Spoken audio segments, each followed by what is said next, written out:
कर रहे हो, और जो आमाल कब्र में जाने वाले हैं उसके लिए कोई तैयारी नहीं की। अरे हमने जेवरात जमा किए, कोई जेवर ले गया, कपड़े जमा किए, कोई कपड़े ले गया, कफन। अल्लाह अकबर, सोचो तो सही। बुजुर्गों ने फरमाया कितने लोग हैं दुनिया में जिनका कफन मार्केट में आ चुका है, कितने लोग हैं दुनिया में जिनका कफन मार्केट में आ चुका है और वो गफलत की जिंदगी गुजार रहे हैं। अल्लाह अकबर। मेरे भाइयों, मेरे जवानों, आखिरत की तैयारी कर लो, वरना अल्लाह का वो दर्दनाक अज़ाब कुरान कहता है इन्ना बत्शा रब्बिका लशदीद, तेरे रब की पकड़ बड़ी सख्त है, अल्लाह का अज़ाब बड़ा दर्दनाक है।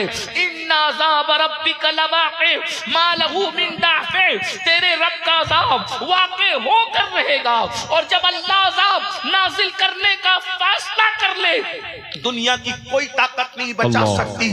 बेनमाजियों, नमाजों को तर्क करने वालों, है हिम्मत, अल्लाह के अजाब को बर्दाश्त करने की ताकत है, अल्लाह के अजाब को बर्दाश्त करने की कुव्वत है। जरा सोचो 10-12 घंटे अगर प्यासे रह जाओ तो प्यास की शिद्दत का आलम क्या होता है। अरे जब 7 समुंदरों की प्यासे बेनमाजीपन की वजह से तुम पर मुसल्लत की जाएगी, उस वक्त तो तुम्हारा क्या बनेगा। अल्लाह अकबर। उस पर तुरफा ये, हम सिर्फ बेनमाजी नहीं बल्कि अल्लाह अकबर नमाज तो छोड़ ही रहे हैं, साथ ही साथ अगर सिर्फ बेनमाजी ही होते तो भी बर्बादी के लिए काफी था, तबाही के लिए काफी था। लेकिन सिर्फ बेनमाजी नहीं बल्कि आज तो मेरा नौजवान जो है अल्लाह अल्लाह नशे के अंदर ऐसा डूबा जा रहा है, शराब के अंदर डूबा जा रहा है, अल्लाह अकबर, जुए में डूबा जा रहा है। अल्लाह अकबर। 16-16, 17-17 साल के लड़के, कोई कुत्ता गोली खा रहा है, कोई एमडी का नशा कर रहा है, कोई अल्लाह अकबर इसी तरीके से दवाओं से नशा कर रहा है। और ये सब कुछ फिल्मों में देख रहे हैं और फिल्मों में देखकर, सीरियलों में देखकर उनकी नकल कर रहे हैं।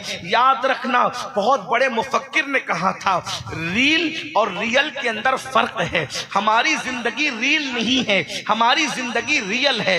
उनमें और हम में फर्क ये है, फिल्म के स्टार में और हम में फर्क ये है, वो रील में है, हम रियल में है। वो नकल करते हैं, वो अदाकारियां करते हैं, हम अदाकारियां नहीं करते। हमारे मजहब के अंदर अल्लाह अकबर, मेरे भाइयों, ये अपने मजहब का तकद्दुस है।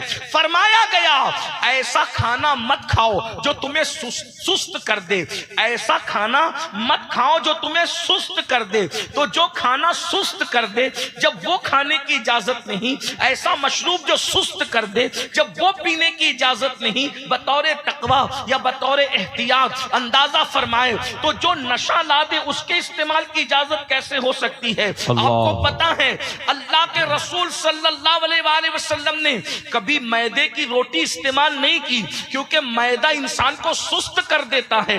अल्लाह के रसूल जब अपनी कौम को सुस्ती में नहीं देख सकते तो अपनी कौम को नशे में कैसे देख सकते हैं। आप जानते हैं ये नशा मुस्लिम माशरे में क्यों प्रमोट किया जा रहा है। मैं दोनों नुकसान बताता हूं, नशा का दुनियावी नुकसान, नशा का आखिरत का नुकसान, और अपनी बात खत्म करता हूं। याद रखना, ये नशा क्यों प्रमोट किया जा रहा है। आप तहकीक कर लो, मुस्लिम मोहल्ले टारगेट पर है। मुस्लिम मोहल्लों के अंदर बाज़ाब्ता तौर पर एजेंट छोड़े जाते हैं कि जाओ मुसलमानों के खूबसूरत बच्चों को टारगेट करो, मुसलमानों के पढ़ने लिखने वाले ज़हीन बच्चों को टारगेट करो, मुसलमानों के मालदारों के बच्चों को टारगेट करो, मुसलमानों के मेहनत कश मजदूरों के बच्चों को टारगेट करो। क्यों ये है जानते हो, दुनिया को आपके टैलेंट से बहुत ज्यादा खौफ और खतरा है। वो उन्हें जानते हैं कि ये जवान, अल्लाह अकबर, बिलखुसूस हिंदुस्तान में 60% जवान है। पूरी दुनिया में सबसे ज्यादा जवान हिंदुस्तान में है। और हिंदुस्तान के जवानों, तुम्हारी खूबसूरती पे रहम आता है, तुम्हारी खूबसूरती और जवानी पे तरस आता है। खुदा के लिए, अरे फिल्मों को अपने लिए आइडियल बनाने वालों, कभी आपने अली अकबर की जवानी को भी अपने लिए आइडियल बनाना, कभी हजरत कासिम की जवानी को भी आइडियल बनाना, कभी इमाम हसन की जवानी को भी आइडियल बनाना। सोचो तो सही, ये साजिश ये साजिश क्यों रची जा रही है जानते हो?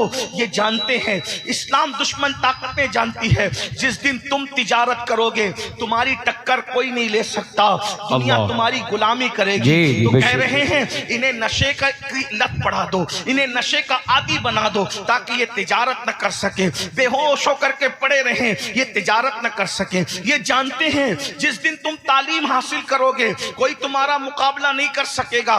कर पाया कोई अब्दुल कलाम का मुकाबला?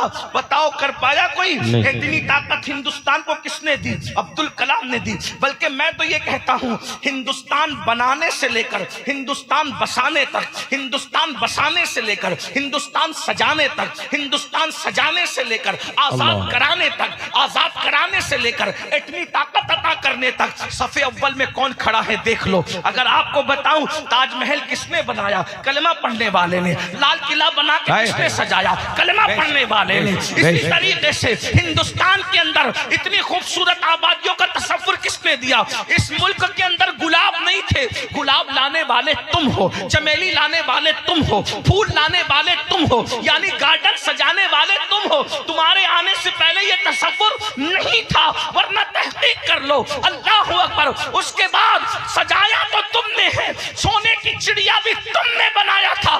तुम्हें अपनी तारीख नहीं पता। अंग्रेजों के हिंदुस्तान आने से पहले एक एक बंगाल का, कलकत्ता का ताजिर इतना मालदार था, एक मुसलमान ताजिर के पास इतनी दौलत थी कि उतनी दौलत शाही खजाने में, बरतानिया के शाही खजाने में नहीं थी। तुम इतने मालदार थे कब तक? जब तक तुम नशा नहीं करते थे। कब तक? जब तक तुम शराब नहीं पीते थे। कब तक? जब तक तुम जुआ नहीं खेलते थे। कब तक? जब तक तुम उलमा से दूर नहीं थे। कब तक? जब तक तुम औलिया से दूर नहीं थे। तुम्हें पता है ये किलों को किसने बनाया?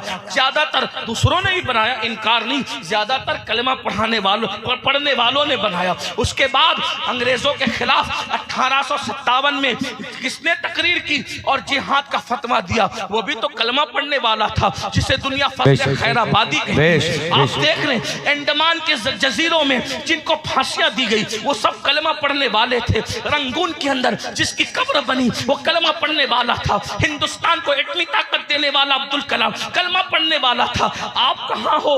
आपके अपने टैलेंट को की आपको अहमियत नहीं है, वो दुनिया जानती है। जिस दिन वो मुसलमान बेदार होगा जवान, तो उस दिन वो होगा, ये वो जवान है जिनकी शान ये है इन्होंने उंदुलूस के साहिल पे कश्तियां जलाई है, इन्होंने अफ्रीका के सहराओं में अजानें पड़ी है, इन्होंने बहरे जुल्मात में घोड़े दौड़ाए हैं।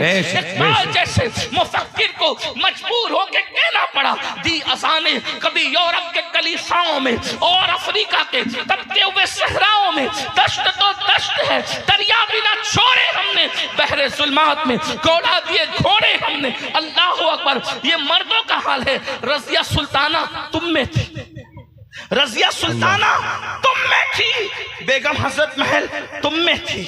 आप क्या समझ रहे हैं? दुनिया यूं ही तुम्हें नशे का आदी नहीं बना देना चाहती। दुनिया तुमसे, तुम्हारे टैलेंट से खतरे में है कि इनको पढ़ने मत दो, ये पढ़े नहीं, आगे नहीं बढ़े, इनको जुए में, शराब की लत में मुब्तला कर दो। तुम नादान हो, मेरी कौम के जवानों, तुम नादान हो। खुदा के लिए गौर तो करो। तुम नशा करोगे तो नशे से कौन रोकेगा? एक तो नशे का नुकसान ये है, दुनिया का नुकसान, जो नशा करते हैं इंस्टॉलमेंट पर, किस्तों में वो मौत के करीब होते हैं। नशे से फेफड़े खराब होंगे, नशे से बीमारियां आएंगी, नशे से इंसान कैंसर में और कैसी कैसी बीमारियों में मुब्तला होगा। ये दुनिया का नुकसान। और ये भी हया के पर्दे में कह दूं, मिंबर का तकद्दुस है। जो ज्यादा नशा करता है वो बीवी की जरूरत पूरी करने के काबिल नहीं रहता। फिर नतीजा क्या होता है? अगर शरीफ है तो बिस्तर पर सिसकियां लेकर रात गुजारती है, और जरा भी बेबाक है तो किसी और के हत्थे चढ़ जाती है। अल्लाह। ये बुराइयां नशे की वजह से है। नशा करने वाला धुत पड़ा रहेगा, कमाएगा नहीं। जब कमाएगा नहीं तो बच्चों की स्कूल की फीस कौन भरेगा? माँ बाप का सहारा कौन बनेगा? खिलाएगा कौन? जब गुर्बत की चक्की में पीसोगे तो कहा गया, अल्लाह के रसूल की हदीस है, गुर्बत कभी कभी इंसान को कुफ्र तक ले जाती है। अल्लाह। और आखिरत का जो नुकसान है वो ये है कि जो नशा करता है जब वो मरेगा तो उसकी जबान पे कलमे तैयबा जारी नहीं होगा। अल्लाह अल्लाह अल्लाह। हजरत जुनैद बगदादी फरमाते हैं, सुन लो हजरत जुनैद बगदादी का कौल, फरमाते हैं मेरे पड़ोस में मेरा दोस्त रहता था, उसको लाखों हदीसें याद थी।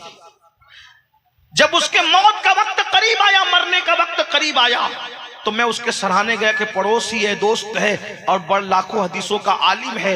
लेकिन जब मैं उसके करीब गया तो मैं बोल रहा था कलमा पढ़ो कलमा पढ़ो। उसने कहा मैं कलमा नहीं पढ़ता, जाओ यहां से, और उसने कलमे का इनकार कर दिया। हजरत जुनैद बगदादी कहते हैं मैं रोता रहा, या अल्लाह मेरा दोस्त इतना बड़ा आलिम, लाखों हदीसों का मुहद्दिस, जिसने याद करके रखी थी, वो काफिर होके कैसे मरा। मैं दुआ करता रहा, ए अल्लाह मुझे दिखा कि वो कैसे काफिर हुआ, मरते मरते कैसे काफिर हुआ, मरते मरते कैसे काफिर हुआ। पता है जब वो ख्वाब में नजर आया तो देखा कि जहन्नम के अजाब के अंदर मुब्तला है। हजरत जुनैद बगदादी ने कहा अल्लाह की कसम दे के पूछता हूँ, बता कि तू काफिर होके कैसे मरा। तो कहा जुनैद सुनो, ये राज मैं तुम्हें बताता हूं, मैंने किसी को नहीं बताया, और तुमने दुआ की अल्लाह से तो अल्लाह ने मुझे हुक्म दिया कि मैं तुम्हें बताऊं। दरअसल मैं बहुत बड़ा आलिम था, बगदाद का मुहद्दिस था, बहुत बड़ा मुहद्दिस था। मुझे एक ऐसी बीमारी हो गई थी जिसका इलाज किसी डॉक्टर के पास नहीं था, किसी हकीम के पास नहीं था। तो मैं एक ईसाई हकीम के पास गया, उसने कहा देख तेरी बीमारी का इलाज तो नहीं होगा, अलबत्ता तू अगर साल में एक मर्तबा शराब का प्याला बतौर दवा पिएगा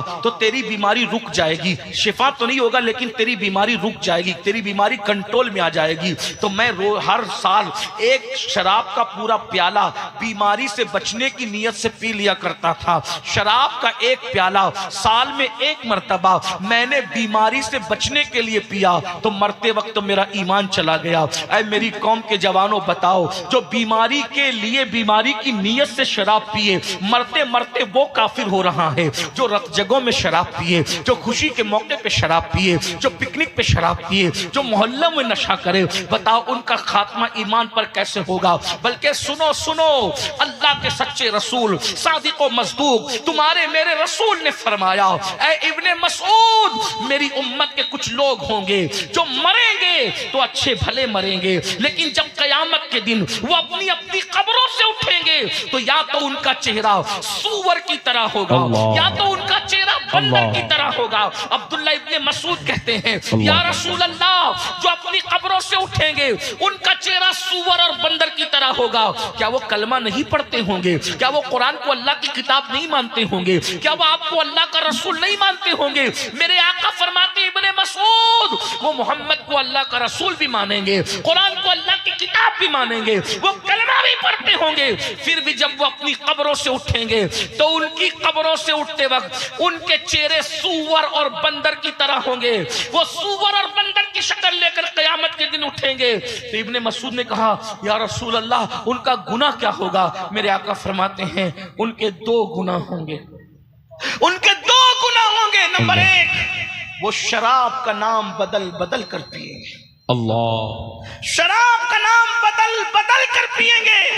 बदल दिया ना शराब का नाम, एमडी रख दिया, नशे का अलग अलग नाम रख दिया, ये नाम वो नाम वो नाम वो नाम। मेरे नबी ने 1450 साल पहले फरमा दिया था, गैबदा नबी ने, क्या वो शराब का नाम बदल बदल कर पिएंगे। वो गाने कसरत के साथ सुनेंगे, म्यूजिक कसरत के साथ सुनेंगे, जिनमें ये दो गुनाह होंगे। जब वो अपनी कब्रों से उठेंगे या तो उनकी शक्ल सूअर की तरह होगी या तो उनकी शक्ल बंदर की तरह होगी। किसने कहा? जिस नबी का कलमा पढ़ते उसने कहा, जिस रसूल का कलमा पढ़ते उसने कहा, जिसकी बात पर काफिर भी कहते हैं कि ये नबी झूठ नहीं बोलते, ये सादिक और अमीन है। अब बताओ, अगर चेहरे पे फुंसी निकल आए तो शादियों में नहीं जाते, अगर चेहरे पे सफेद दाग निकल आए तो मुंह पे मास्क रख करके घूमते हो, अल्लाह अकबर, चेहरे पे हवा लग जाए तो मुंह पे रुमाल रख करके घूमते हो। ऐसा ही है ना, अगर ऐसे ऐब हो जाएं तो लोगों के सामने नहीं जाते। ऐ मेरी कौम के जवानों, हम तुम्हें कैसे बेदार करें, हम तुम्हें कैसे संवारें, हम तुम्हारे दिल में बात कैसे उतारें। अरे चेहरे पे फुंसी हो जाए तो अपने जैसे इंसानों के सामने नहीं जाते, सूअर का मुंह लेकर अल्लाह की बारगाह में कैसे जाओगे? बंदर की शक्ल लेकर अल्लाह की बारगाह में कैसे जाओगे? सूअर और बंदर की शक्ल लेकर कर रसूलुल्लाह को क्या मुंह दिखाओगे? खुदा के लिए ये नशा क्या है? इसमें कोई फायदा है? कोई फायदा नहीं है, निकलो नशे से। कुछ जवान कहते हैं हजरत नशा इतना डिफिकल्ट है कि हम नशा छोड़ ही नहीं सकते। एक बात कहूं मेरे अजीज, जब हम माँ का दूध छोड़ सकते हैं, इतनी लजीज चीज माँ का दूध छोड़ सकते हैं, तो फिर नशा नहीं छोड़ सकते? एक बात और कहूं, देखिए एक बात आपसे कहता हूं, सच्ची सच्ची बात कहना। कुछ कह सकते हैं माँ का दूध तो बचपने में छुड़ा लिया गया। एक बंदा है, उसको मिठाई बहुत पसंद है, बहुत पसंद है मिठाई, ये मिठाई वो मिठाई वो मिठाई वो मिठाई बहुत पसंद है। अचानक डॉक्टर ने कहा देखो हाजी साहब आपको हो गई है शुगर, शुगर आपकी 300 350 पहुंच गई। अब अगर आप मिठाई खाओगे ना किडनी फेल हो जाओगी, मिठाई खाओगे ना हार्ट पे असर पड़ेगा, मिठाई खाओगे ना तो फालेज भी हो सकता है, इसलिए मिठाई नहीं खाना, आम नहीं खाना, मीठा नहीं खाना। मुझे बताओ जिसको अब तक मीठा पसंद था 40 साल 35 साल 50 60 साल जिसने दबा कर मीठा खाया, 1 मिनट में मिठाई छोड़ता है कि नहीं छोड़ता है? सच बोलना, सच। डॉक्टर के कहने पे मिठाई, मेरे भाई जान बचाने के लिए डॉक्टर के कहने पे मिठाई छोड़ देते हो तो ईमान बचाने के लिए नबी के कहने पे नशा क्यों नहीं छोड़ सकते? बोलो, अरे डॉक्टर जो कह रहा है जरूरी है कि सच भी हो? ऐसा भी तो हो सकता है, चलो भाई डॉक्टर कहे फिर भी कोई जरूरी नहीं है कि नुकसान हो, लेकिन नबी ने